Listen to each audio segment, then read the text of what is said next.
लोग वायरल होने के पीछे भाग रहे हैं, लेकिन वायरल हुए लोग ना कहां छुप जाते हैं कुछ टाइम के बाद, वो आपको दोबारा नहीं मिलते। पहचान बनाने का एक अलग मजा है। तो जहां बच्चों को बेसिक एजुकेशन, लड़कियों को, महिलाओं को बेसिक एजुकेशन नहीं मिल रही है, वहां मतलब जिसको प्लस माइनस मल्टीप्लाई नहीं आ रहा है, आप उसको साइन थीटा कॉस थीटा ये कैसे समझा देंगे।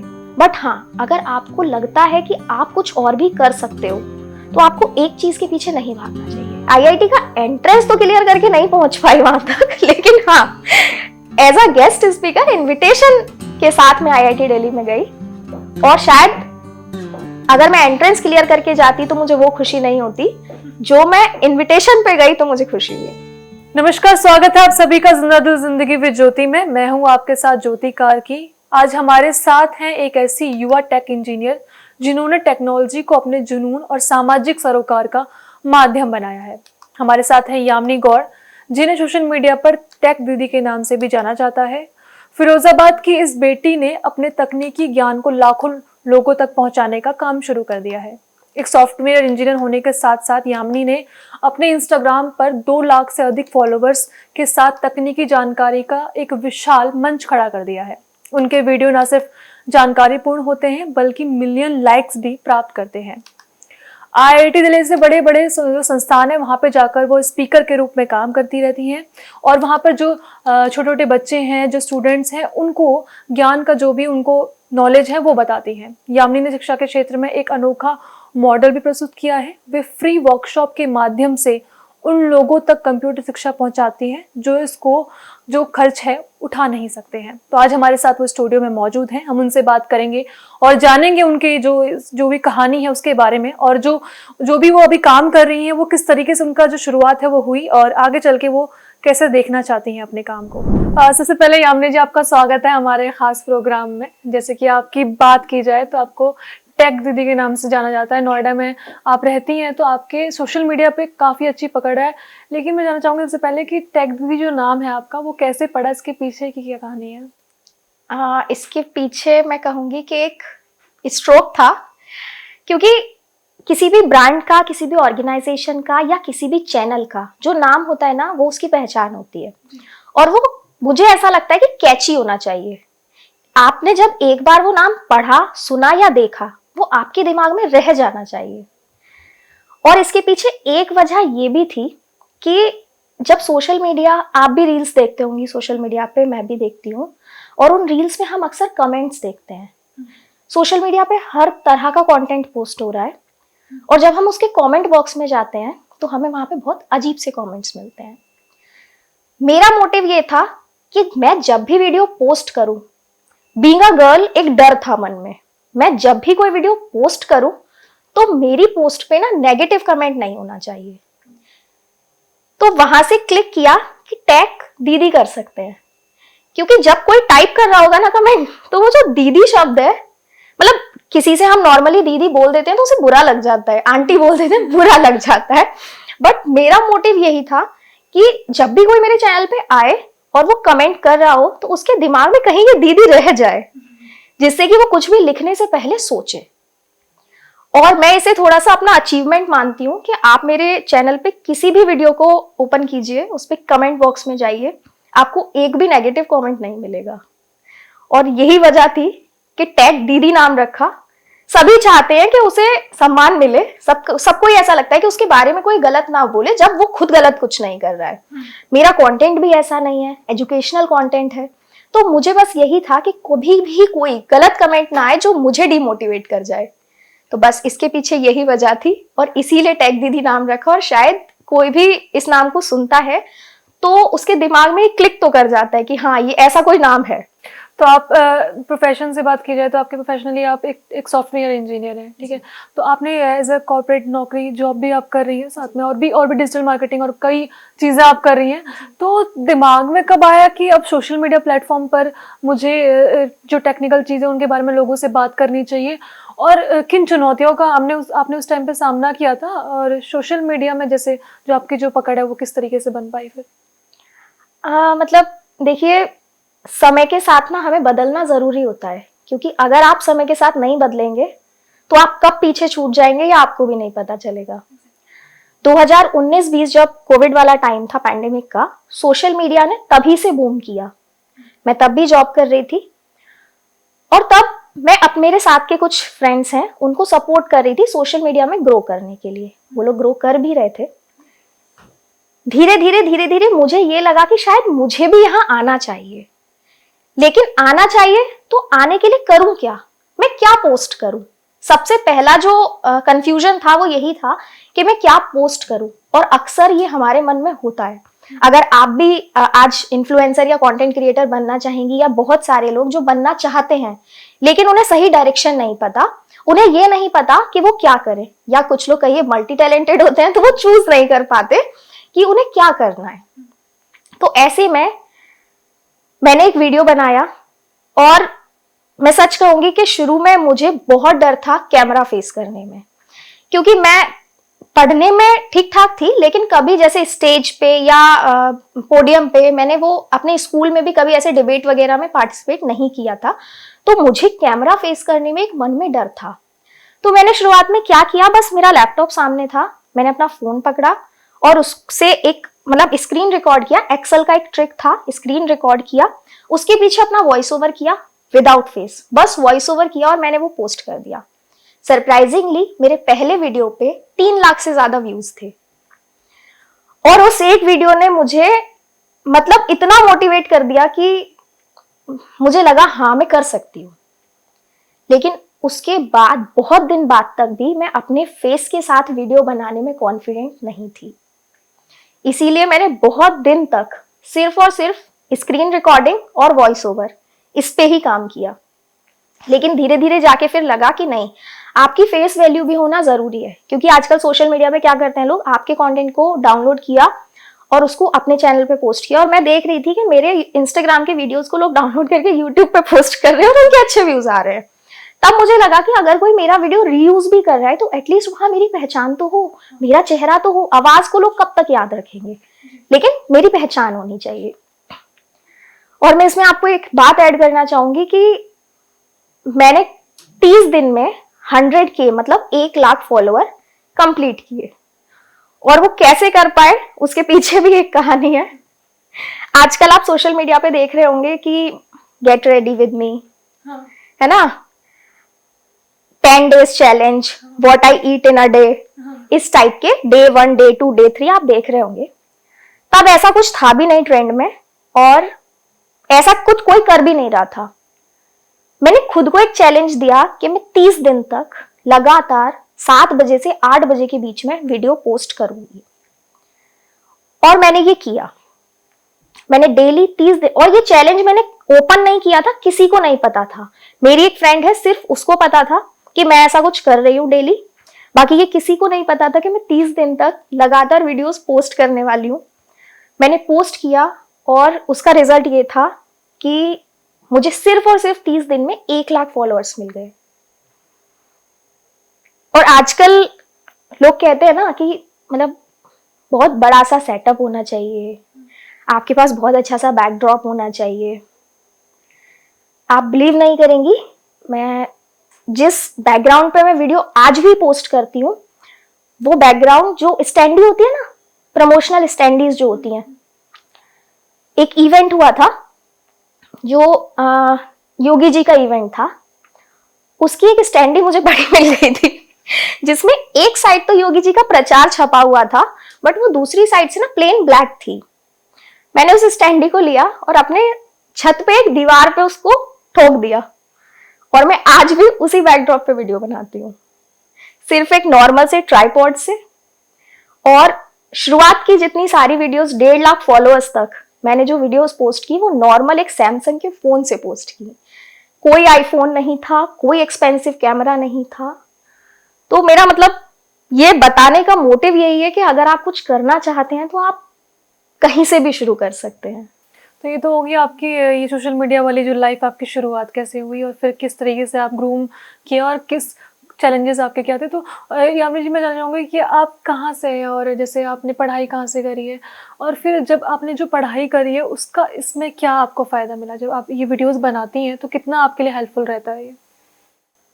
पढ़ाई, मैं खुद फिरोजाबाद से हूँ, जिस शहर को चूड़ियों का शहर भी कहा जाता है, सुहाग नगरी भी कहा जाता है, मैंने पढ़ाई अलीगढ़ से करी है।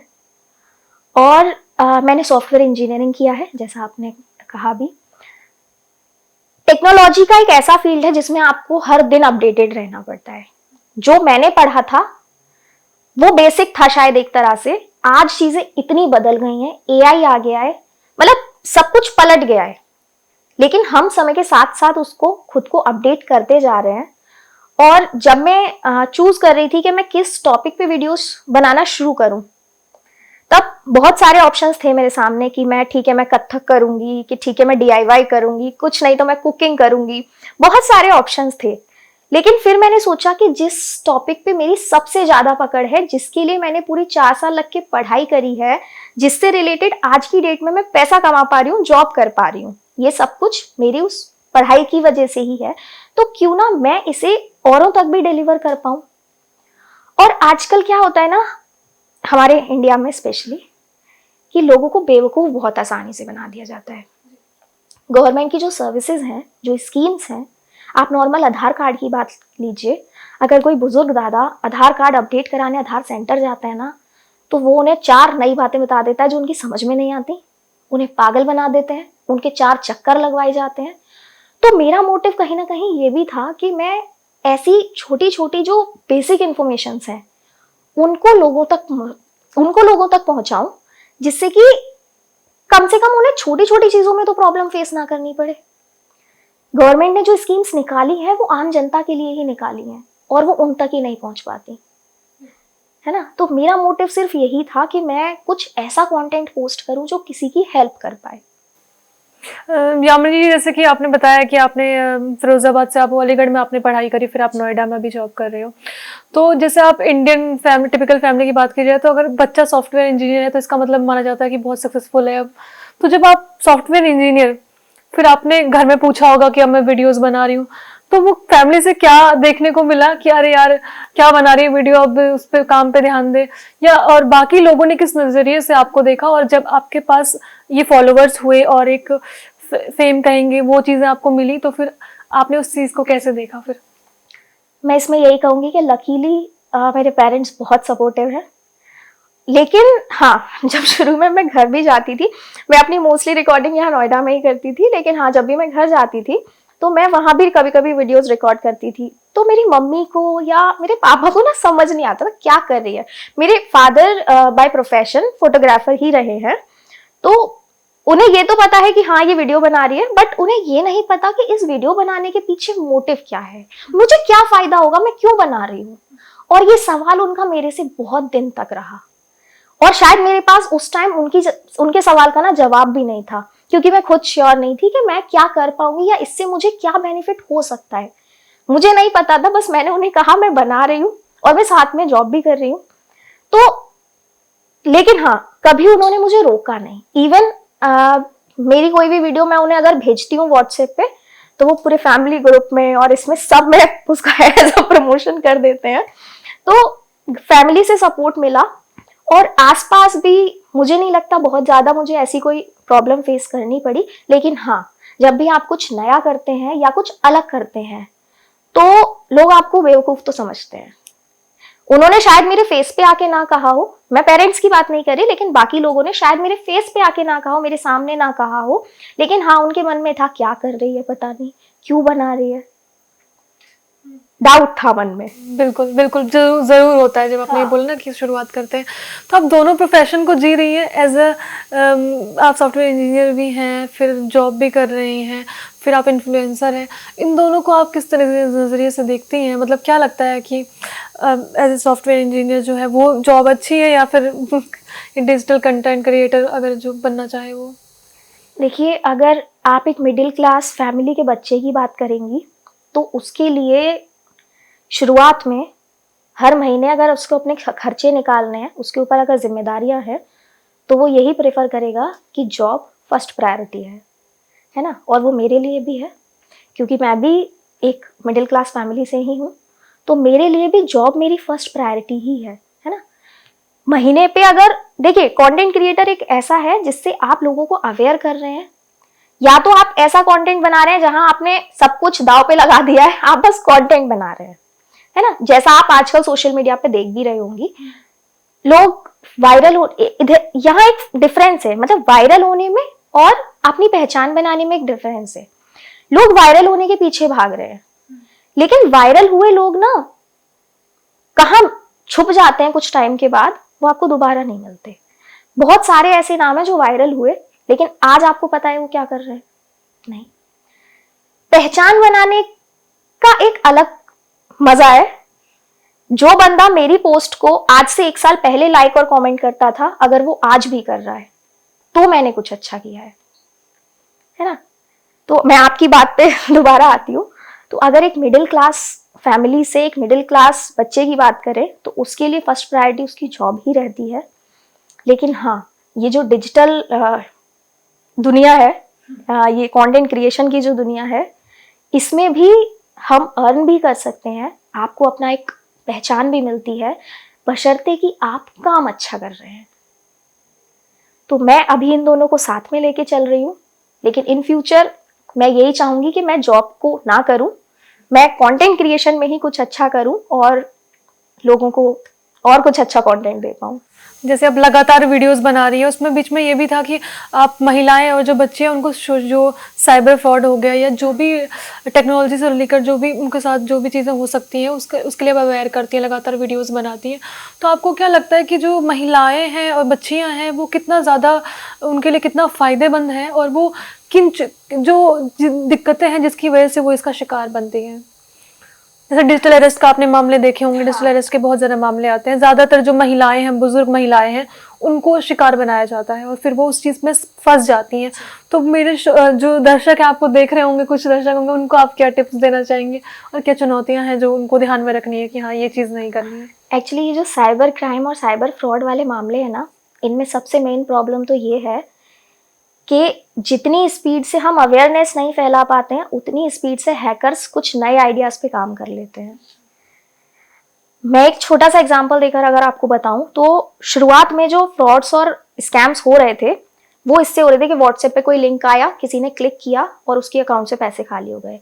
फोन पे आपने OTP बता दिया, इससे आपके बैंक अकाउंट से पैसे खाली हो गए। या फिर आपके ईमेल पे कोई लिंक आया, आपने क्लिक किया और आपका फेसबुक अकाउंट हैक हो गया। ऐसे केसेस शुरू में बहुत हुए थे और मुझे लगता है कि उन केसेस पे जब तक अवेयरनेस आ पाई आज मुझे लगता है कि मोस्टली सभी लोगों को ये पता है कि किसी भी अननोन लिंक पर क्लिक नहीं करना है। तो जब तक ये अवेयरनेस आ पाई तब तक हैकर्स और AI इतना आगे पहुंच गया कि डिजिटल अरेस्ट हो रहे हैं, वॉइस क्लोनिंग हो रही है, फर्जी पुलिस स्टेशन बन रहे हैं, फर्जी कोर्ट रूम बन जा रहे हैं। मतलब सारी चीजें इतनी सफाई से हो रही हैं कि आप असली और नकली में फर्क नहीं कर पाएंगे। तो इन सब चीजों को मतलब अवेयरनेस फैलाना हर टॉपिक पे ये अपने आप में बहुत चैलेंजिंग है। आपने हाल ही में देखा होगा कि डिजिटल अरेस्ट के बैक टू बैक मामले सामने आ रहे हैं। लेकिन मैं एक चीज और कहूंगी कि इसमें शायद मेरी और आपकी एज के लोग कम फंसते हैं। इसमें फंसते हैं वो लोग जो रिटायरमेंट की एज में है या जिनको बिल्कुल ही नॉलेज नहीं है। मैं अगर अपने फादर की भी बात करूं तो कुछ टाइम पहले तक उनके व्हाट्सएप पर KBC की लॉटरी वाले मैसेज आ रहे थे और जब मैंने उन्हें ये समझाने की कोशिश की कि पापा ये गलत है, ये फ्रॉड है, ये स्कैम है, तो पता है उन्हें क्या लग रहा था? उन्हें ये लग रहा था मैं उनके करोड़पति बनने के बीच में आड़े आ रही हूँ और वो मुझे मतलब ये बोल रहे थे कि नहीं, तो मतलब उन्हें ऐसा लग रहा था कि अरे इसको सब क्या, इसे सब पता है ना। जब मैं कह रहा हूं तो मुझे ज्यादा एक्सपीरियंस है। इवन मैं अपने फादर को कन्विंस नहीं कर पाई कि वो मैसेज सही नहीं है और मुझे बहुत समय लग गया उन्हें बताने में कि घर बैठे आप करोड़पति नहीं बन सकते। करोड़पति बनने के चक्कर में आपके अकाउंट में जो है वो भी चला जाएगा। तो ये तो रही साइबर क्राइम की, साइबर फ्रॉड के मामले। आप देखिए किस तरह से फ्रॉड नहीं हो रहा है। लिंक पर क्लिक करना तो एक बहुत आउटडेटेड मामला हो गया। अब तो आपके घर वालों की आवाज में आपके पास कॉल आ जाएगा। मतलब पुलिस की वर्दी में फोटो लगा है, आपके पास वीडियो कॉल आ रहा है। है ना, आपके बच्चे को अरेस्ट कर लिया, आपके बच्चे ने कुछ गलत काम कर दिया, इतना डरा देते हैं कि आप मजबूर हो जाएं उन्हें पैसे देने के लिए। तो मैं बस यही कहूंगी कि अगर देखिए, हम जब भी कोई फ्रॉड होता है ना, वो लोग हमारे आसपास के लोगों को ही इन्वॉल्व करते हैं। जैसे मेरे फादर के पास फोन गया कि आपकी बच्ची ने कुछ किया है, या मेरे पास फोन आया कि आपके फादर को कुछ हो गया है ना, तो हमारे आसपास के ही लोगों को ये लोग मतलब मोहरा बनाते हैं। मैं यही कहूंगी कि पहली बात तो डरना ही नहीं है ऐसे किसी भी केस में। अगर आपके पास कोई भी कॉल आता है, आप साइबर क्राइम डिपार्टमेंट की हेल्प लीजिए, अपने पेरेंट्स को कॉल कीजिए, अपने फैमिली मेंबर्स को कॉल कीजिए, अपने फ्रेंड्स को कॉल कीजिए, सारी चीजें बताइए। किसी के दबाव में आके हम कभी कुछ नहीं करेंगे और ना करना चाहिए, क्योंकि आप डिजिटल अरेस्ट के जितने मामले देखेंगी वो सारे मामले ऐसे ही हैं कि उन्हें प्रेशराइज किया गया, उनके मन में डर बिठाया गया और तब उनसे जो कुछ भी कराया गया। दो चीजें होती है, जैसे लालच और डर। लालच है तो लालच देते हैं कि आपको पैसा डबल हो जाए, पैसा डबल, और डर है तो फिर उसमें दो चीजों में इंसान फंसता है। हम जो मिडिल क्लास के लोग होते हैं, या फिर हम जो भी हम लोग हैं, हमारे मन में डर सिर्फ एक ही चीज का सबसे ज्यादा होता है, वो हमारी इज्जत का। हाँ, है ना, और हम इस इज्जत के डर के मारे ना बहुत सारी चीजों में गलतियां कर देते हैं। और ये जो डिजिटल अरेस्ट के मामले हो रहे हैं, इसमें ये इज्जत ही तो आड़े आ रही है। अपनी इज्जत को बचाने के लिए तो आदमी अपने सारी डिटेल्स देने के लिए तैयार हो जाता है उस वीडियो कॉल पे। तो मैं यही कहूंगी कि बिल्कुल भी डरना नहीं है। और मैंने कहा ना कि जैसे मेरे पिताजी को लगता था कि मैं उनके करोड़पति बनने के बस बीच में आड़े आ रही हूँ, तो घर बैठे आप करोड़पति भी नहीं बन सकते। तो ये दोनों ही चीजें, ना लालच में फंसना है और ना डर में फंसना है। जी। जैसे आपने बताया पूरी, जैसे आपने ये सब जानकारी दी, उसके साथ ही जैसे आप फिरोजाबाद से नोएडा में रहती हैं, नोएडा की बात की जाए तो टेक्नोलॉजी बहुत ज्यादा मतलब फिरोजाबाद से कंपेयर करें या किसी भी शहर से कंपेयर करें तो आर्थिक राजधानी है यूपी की, यहाँ पर हर दिन एक केस होता है जो साइबर क्राइम का होता है। ठीक है, मुझे नहीं लगता एक से ज्यादा ही होता है। हर दिन डिजिटल अरेस्ट की बात कर रही हूँ, फिर साइबर क्राइम का तो पीछे ही छोड़ दीजिए। मतलब इतने केसेस हैं, इतने ज्यादा केसेस हैं कि पुलिस वाले भी नहीं समझ पा रहे कि ये हो क्यों रहा है। हर दिन आपको कोई ना कोई पकड़ा जाएगा कि हाँ इसने पैसे फ्रॉड कर लिए थे या उसने कर लिए थे। तो ये जो भी इन्वॉल्वमेंट है, इसमें आप वीडियो बना रही है यहाँ पर आकर, तो ऐसा कोई आपको कोई एग्जाम्पल याद हो जिसमें आप किसी के लिए बहुत हेल्पफुल हुई, उन्होंने आपसे पर्सनली आके बात करी हो कि नहीं यार आपकी ये वीडियो बहुत सही थी, जिसको मेरे लिए बहुत काम आई, तो ऐसा कोई आपके पास एक कोई तो वो है? ऐसे बहुत सारे केसेस हैं मेरे पास। मतलब किसी का फेसबुक अकाउंट हैक हो गया, और फेसबुक अकाउंट हैक होने के बाद उसने मतलब जो फ्रेंड लिस्ट है उस पर मैसेजेस कर दिए, मैसेजेस करके पैसे भी ले लिए। उसके बाद पैसा तो जो चला गया एक बार, वो वापस नहीं आ सकता। आज आपके फेसबुक अकाउंट से मेरे पास मैसेज आएगा तो मुझे पता है कि वो मैसेज ज्योति जी ने किया है, या मेरे अकाउंट से आएगा तो आपको पता है वो यामिनी जी ने किया है। लेकिन वही अगर आप, चेहरा तो आपका है और कर कोई और रहा है, तो ऐसे केस में ना बहुत चीजें खराब हो जाती हैं। ऐसे बहुत सारे केसेस मेरे सामने आए, मैंने उनको हेल्प भी किया और उनके फेसबुक अकाउंट्स और इंस्टाग्राम अकाउंट्स को रिकवर करने में भी हेल्प की।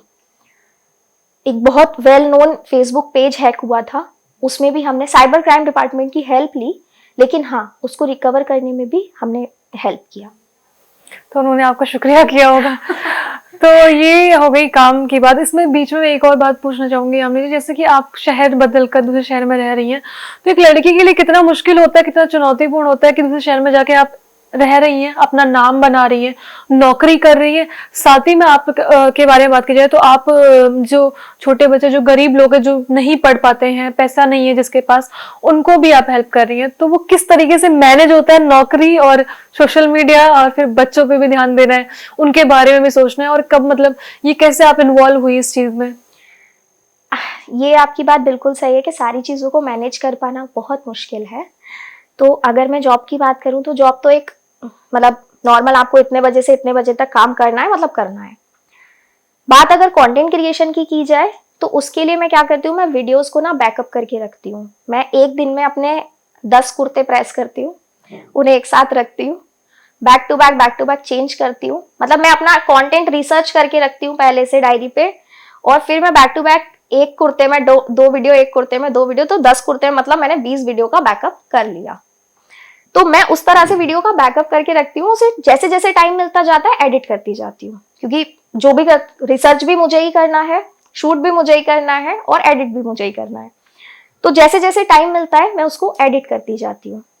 कभी कभी कुछ ऐसे केसेस होते हैं, जैसे रिसेंटली कुछ ऐसा मामला हुआ जिसपे आपको वीडियो बनाना है, जैसे हाल ही में आज तक की एक पत्रकार के साथ डिजिटल अरेस्ट हुआ था। तो ये कुछ ऐसे मामले होते हैं जिनमें आपको सेम डे वीडियो बनाना होता है। तो उस केस में आपको अपने शेड्यूल में से थोड़ा सा टाइम निकालना पड़ेगा और आप वो वीडियो पोस्ट करेंगे। साथ ही अगर जो आपने कहा कि मैं बच्चों के लिए और कुछ मतलब सोशल एक्टिविटीज पे भी काम करती हूँ, तो वो देखिए, जब आपका मन होता है ना कुछ करने का, तो समय अपने आप निकल आता है। और मैं आगे जाके इसी चीज को मतलब करना चाहती हूँ, तो मैं आज से ही उसको सीख भी रही हूँ, कर भी रही हूँ। और बस मुझे ये लगता है कि अगर मैं किसी एक की भी काम आ पाऊं, अगर मैं किसी एक की भी लाइफ बदल पाऊं, तो शायद वो मेरी लाइफ का सबसे बड़ा अचीवमेंट होगा। तो इस दौरान आपके जो अंदर जो पॉजिटिविटी है उसका मतलब क्या सपोर्टर कौन है आपका इस वक्त? जैसे आप कहेंगी फ्रेंड्स, फैमिली और सब चीज़ का होता है, तो अभी आपका सपोर्टर कौन है इस चीज़ में? ऑब्वियसली फैमिली, क्योंकि देखिए, इंडिया में या कहें कि दुनिया में लड़की होना एक सबसे बड़ा चैलेंज है लेकिन आपके पेरेंट्स ने कभी आपको ये रियलाइज नहीं होने दिया और आपको कुछ भी करने से नहीं रोका, यही सबसे बड़ा सपोर्ट है। और अगर शायद वो मुझे सपोर्ट नहीं करते या वो मुझे कहीं टोकते, मना करते मेरे किसी डिसीजन पे, मेरे सही डिसीजन पे, गलत डिसीजन पे तो ऑब्वियसली उनका पूरा हक है, पूरा अधिकार है, लेकिन हाँ, अगर मेरे किसी सही डिसीजन पे भी वो ये कह के रोक देते कि नहीं तुम लड़की हो, तुम्हें ये नहीं करना या तुम ये नहीं कर सकती, तो शायद मैं ये सब नहीं कर पाती। उन्होंने मुझे कभी, चाहे सोशल एक्टिविटीज की बात हो, चाहे कंटेंट क्रिएशन की बात हो, चाहे हायर स्टडीज की बात हो, मेरे पेरेंट्स ने कभी भी मुझे रोका नहीं, ना मेरी मम्मी ने, ना मेरे पापा ने। जैसे कि आप लगातार वीडियोस बना रही हैं, तो महिलाएं, बच्चियों को आप मतलब बहुत ज़्यादा मोटिवेट करती हैं, तो उस दौरान आपको क्या लगता है कि क्या चैलेंजेस होते हैं उनको समझाने में आपको? मैंने जैसा आपको कहा कि महिला होना ही अपने आप में एक चैलेंज है। पर मेरे को अलग लगता है यामिनी, मुझे ऐसा लगता है अगर लड़की है तो वो ऑलरेडी वो इतनी पावर और इतनी पॉजिटिविटी लेकर आती है, वो खुद में एक मुझे लगता है नेगेटिविटी नहीं है, मुझे तो समाज उसको उस नजरिए से देखता है ना। एग्जैक्टली, महिला अपने आप में कभी नेगेटिव नहीं है, वो अपने आप को कभी कम नहीं समझती है ना, लेकिन लेकिन आपको जो जिस निगाह से जज किया जाता है, जहां जितनी रोक टोक की जाती है, देखिए मैं अगर दिल्ली मतलब एनसीआर की, दिल्ली की, इस सब की बात करूं ना, यहाँ मुझे लगता है महिलाएं पुरुषों से भी आगे हैं। लेकिन जैसे मेरा शहर है फिरोजाबाद, इस तरह के जो छोटे शहर हैं, कस्बे हैं, उन गांव हैं, उनमें आज भी वो सब होता है महिलाओं के साथ जो हमने सुना है। हमारे साथ नहीं हुआ शायद इसलिए हम एक्सेप्ट नहीं करेंगे, लेकिन हाँ वो होता है और ये सच्चाई है। मैं आपको एक एग्जांपल दूं, नोएडा में मैं रात के 9, 10, 11 बजे भी ये हिम्मत रखती हूँ कि मैं अकेली कहीं भी चली जाऊंगी और वहां से लौट आऊंगी। लेकिन वही अगर मैं फिरोजाबाद जाती हूँ, तो जैसे ही 7:30 या 8 बजते हैं ना, तो यहां भले ही मैं होती हूँ तो मेरे फादर कभी फोन नहीं करेंगे कि तुम घर आ गई, नहीं आ गई, लेकिन अगर मैं वहां हूं तो वो मुझे भी पता है कि मुझे दिन ढलने से पहले घर पहुंचना है, और मेरे पेरेंट्स को भी पता है कि बच्चा अभी आया नहीं। तो ये कहीं ना कहीं डर ही तो है, वो भी सिर्फ किस लिए कि हम लड़की हैं। तो ये है कहीं ना कहीं महिला होना अपने आप में एक चैलेंज है, क्योंकि जिन बच्चियों के लिए, जिन महिलाओं के लिए मैं काम कर रही हूँ या जिनको मैं आगे बढ़ाना चाहती हूँ, जिन्हें मैं सिखाना चाहती हूँ, उनकी लाइफ में बहुत सारे चैलेंजेस हैं। और उसमें सबसे पहला चैलेंज ये है कि उसके परिवार के 2 लोग तो चाहते हैं कि वो पढ़े, 2 लोग नहीं चाहते कि वो पढ़े। सबसे पहला चैलेंज तो यही है। साथ ही अगर वो पढ़ रही है ना, तो उसे मैथ्स की इक्वेशन, फिजिक्स, केमिस्ट्री, इसके साथ साथ खाना बनाना भी सीखना है, घर संभालना भी सीखना है, बुनाई, कढ़ाई, सिलाई, ये जितने भी टेंट्रम्स हैं ये सब कुछ सीखने हैं। देखिए, हम अगर शौक से कर रहे हैं ये सारे काम तो हमें मजा आएगा, वही हम प्रेशर से कर रहे हैं तो शायद मजा नहीं आएगा, है ना। तो इस तरह के जो माहौल में रह रही महिलाएं या लड़कियां हैं, उनके ऊपर इन सब चीजों का दबाव होता है, और मन में एक ये भी डर होता है कि क्या पता कल ही मेरे घर वाले मेरा रिश्ता पक्का कर दें, क्योंकि उनसे परमिशन नहीं ली जाती, उन्हें बताया नहीं जाता, उन्हें बस आदेश दिया जाता है कि तुम्हारी शादी हो गई पक्की। तो उसे ये भी डर है कि मेरे पास बहुत कम समय है। और अगर मैं इन सब चीजों को एक साइड रख के एक दूसरे पहलू पे बात करूं कि अगर कोई महिला या लड़की मिडिल क्लास फैमिली से है या लोअर मिडिल क्लास फैमिली से है, उसके पेरेंट्स अच्छे हैं, उसका परिवार अच्छा है, वो चाहते हैं उनका बच्चा पढ़े और बहुत आगे जाए, तो आपको क्या लगता है वो कितने अच्छे स्कूल में उसका एडमिशन करा पाएंगे? मेरे हिसाब से सरकारी स्कूल में। मैं खुद भी एक सरकारी स्कूल से ही पढ़ी हूँ, गर्ल्स इंटर कॉलेज से, तो वो सरकारी स्कूल में ही एडमिशन करा पाएंगे। और सरकारी स्कूलों की स्थिति आपको पता है। अगर मैं अपनी भी बात करूं तो 12th क्लास तक कंप्यूटर को कैसे ऑन करना है और ऑफ करना है मुझे ये भी नहीं पता था। मैं कॉन्फिडेंट नहीं थी। कंप्यूटर तो मतलब एक ऐसी मशीन थी कि छूने से ही डर लगता था। तो जहां बच्चों को बेसिक एजुकेशन, लड़कियों को, महिलाओं को बेसिक एजुकेशन नहीं मिल रही है, वहां मतलब जिसको प्लस माइनस मल्टीप्लाई नहीं आ रहा है, आप उसको साइन थीटा कॉस थीटा ये कैसे समझा देंगे? तो ये एक सबसे बड़ा चैलेंज है, क्योंकि महिलाओं के साथ सिर्फ पढ़ाई नहीं, सिर्फ कुछ नया सीखना ही नहीं, उनके साथ पीछे बैकग्राउंड में बहुत सारी चीजें चल रही होती हैं। और लोअर मिडिल क्लास और मिडिल क्लास फैमिलीज की महिलाओं को बहुत सारी चीजें फेस करनी पड़ती हैं, और ये सबसे बड़ा चैलेंज है। हाँ बिल्कुल, जैसे कि ये तो आपने चैलेंज बताया था, लेकिन उसी में एक यामिनी है जो आईआईटी दिल्ली जैसी जगह पे जाकर आप वहाँ पे जाकर स्पीच देती हैं, बहुत सारी बच्चियों से बात करती हैं, मतलब वहाँ पे लड़के लड़के सब लोग होते हैं, तो वो एक कैसा अनुभव होता है आपका, और क्या मतलब कैसा लगता है आपको, और लोग किस तरीके से आपको नजरिए से आपको देखते हैं? जब मैं 12th कर रही थी ना, तब आईआईटी का एंट्रेंस एग्जाम क्लियर करना एक बहुत बड़ी तोप होता था।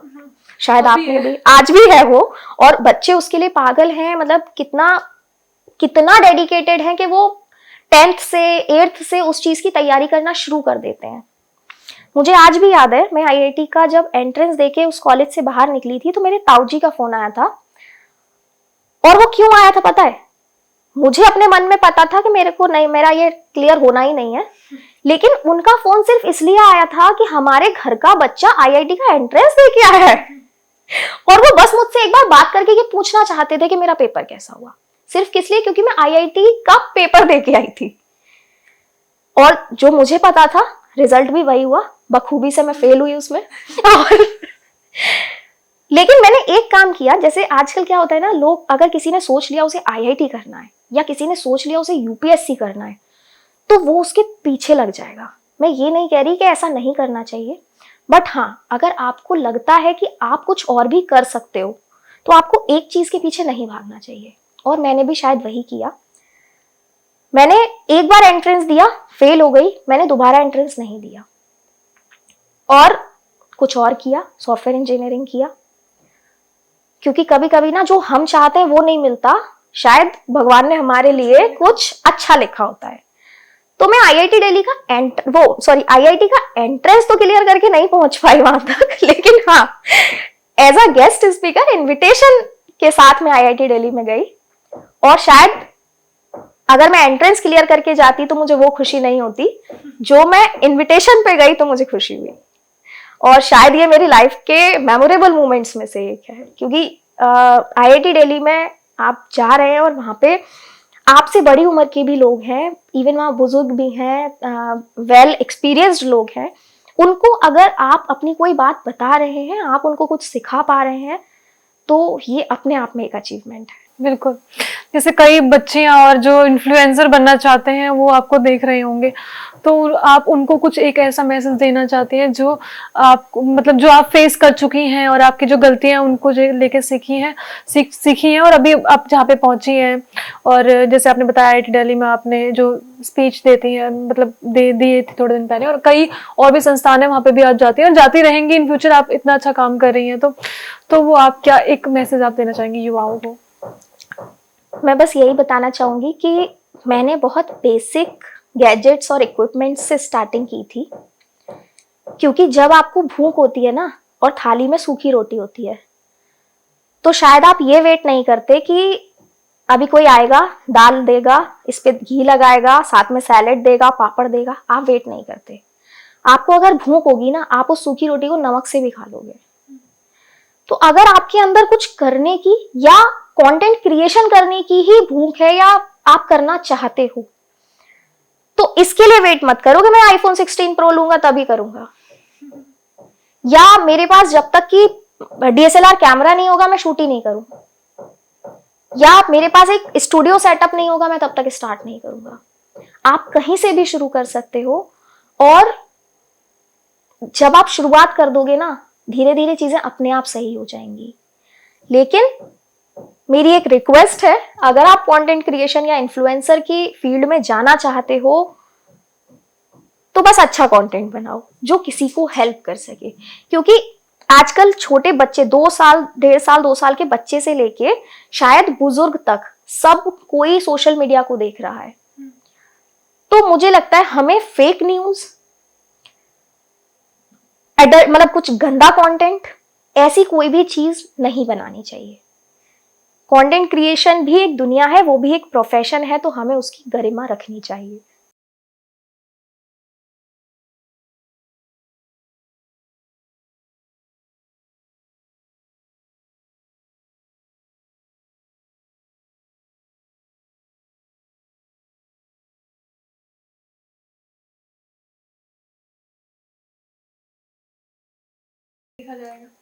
कंटेंट क्रिएशन की फील्ड में तो देखिए, जितने ज्यादा फॉलोअर्स बढ़ते जाएंगे कंटेंट क्रिएटर खुश होता जाएगा और उसकी वैल्यू बढ़ती जाएगी।